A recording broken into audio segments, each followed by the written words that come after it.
हमारे आसपास बहुत सारी शक्तियाँ हैं। उन शक्तियों में एक विशेष शक्ति है आत्मा की। आत्माएं भी 3 तरह की होती हैं। एक पिशाच आत्मा होती है, एक भूत आत्मा होती है और एक देव आत्मा होती है। और तीनों आत्माओं का जो रहस्य है वो अलग अलग है।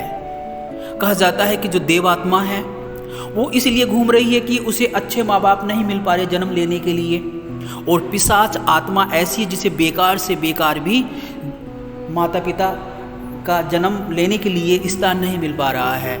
लेकिन एक मध्य आत्मा होती है जिसे भूत कहा गया है, वो तुरंत जन्म ले लेती है। 3 तरह की आत्माएं होती हैं और तीनों तरह की आत्माओं का कर्म भी अलग अलग होता है। जो विशेष आत्मा है वो होशपूर्वक जन्म लेगी। जब होशपूर्वक वो जन्म लेगी तो सारे का सारा ज्ञान उसके साथ चला जाएगा। आपने देखा होगा कुछ बच्चे जो हैं बहुत बुद्धिमान होते हैं, वो एक बार में अपना लेसन याद कर लेते हैं, तो उनके अंदर एक श्रेष्ठ आत्मा है।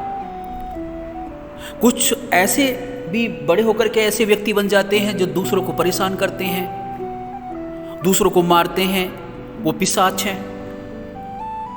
तो कहने का अर्थ ये जो है आत्मा जो है हमारे आसपास हैं, लेकिन हमें दिखाई नहीं देती है। इसका कारण क्या है समझने के लिए ऐसे समझिए कि आप चैनल कैसे देखते हैं। आपको डिश लगाने की आवश्यकता होती है।